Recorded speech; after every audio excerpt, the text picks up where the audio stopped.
We have a new middleweight champion, Sean Strickland. He just beat Hamzat Chimaev and shook up the world because I didn't even see that coming. I'm not even going to lie to you. But you know what? I'm glad the judges gave it to Sean because I did think Sean won the fight.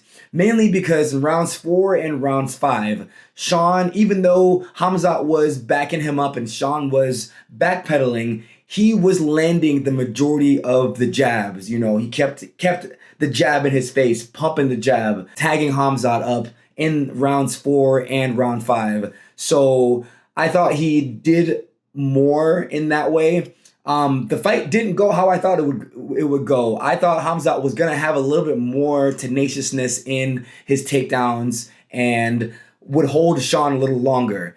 But like I said in my previous breakdown, if Sean can press the gas tank like Gilbert Burns did and Kamaru Usman, he'll have a much better success in the fight. And that he did, man. Wow, he shook the world up. Congratulations to Sean Strickland. Oh my goodness, what a fight. Joshua Van maintains his UFC strap. And I think it's a lot more than just him maintaining the strap, right? I feel like Josh Van was almost fighting for his name in a way because, you know, in the last fight, how Pantoja got injured had a lot of people questioning, is Josh Van a legitimate champion?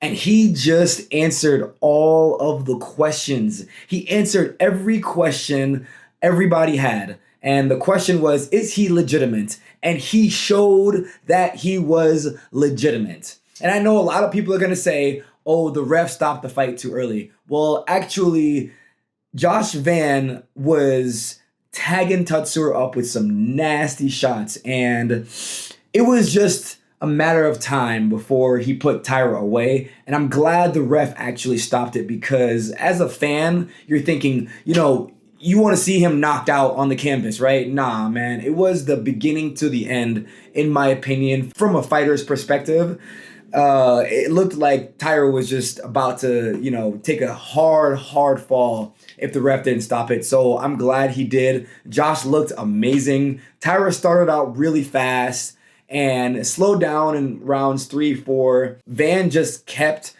pressing the gas tank, kept putting that heavy 1-2 on Tyra. He dropped him in one of the rounds. Almost had him looking up at the lights for a second. But yeah, man, what a phenomenal fight and what a phenomenal performance by Joshua Van. So Sean Brady fought Joaquin Buckley, and in that fight, there were spurts where you could tell that Buckley definitely has been working on his wrestling. You know, in the first round, I want to say he shut down probably 4 of Brady's shots, and eventually Brady got the takedown. But that's the thing about wrestling. You know, you have to wrestle every single day. You got to be in the trenches. And you've seen him wrestling with Usman. Who else? You know what I'm saying? I'm sure Buckley has been working on his game. But there's a lot of catching up that needs to be done because you're also catching a guy that's probably in wrestling for a while or probably in grappling for a while. So it's an everyday thing, and I think we will see a better version of Buckley on the ground because I know how it is coming from a guy that's been taken down several times in his fights. You know, you get in the gym and that's all you obsess about, you know, getting back up. You obsess about your grappling. You obsess about wrestling. And I think we'll see a much better, stronger Buckley because what doesn't kill you makes you stronger. And, you know, Sean Brady found a hole and he exploited it. Unfortunately for Joaquin Buckley, it looked like Sean really didn't struggle as much, you know, once he had Buckley to the ground. I think the struggle came from trying to take Buckley to the ground, but once he got him there, you know, he didn't seem like he was struggling to keep him on the ground. I think on that, Buckley just needs a little bit more fine tuning. But man, hats off to Joaquin Buckley, always a fan favorite. Hats off to Sean Brady, put up one hell of a performance. He looked incredible. And I think, you know, Sean Brady is definitely in the talks for a title fight, maybe 2 more fights or something like that. I don't know, but I want to see it. Yo, Bobby Green. Oh my goodness, man. Can Bobby Green look any better than what he has in his past couple fights?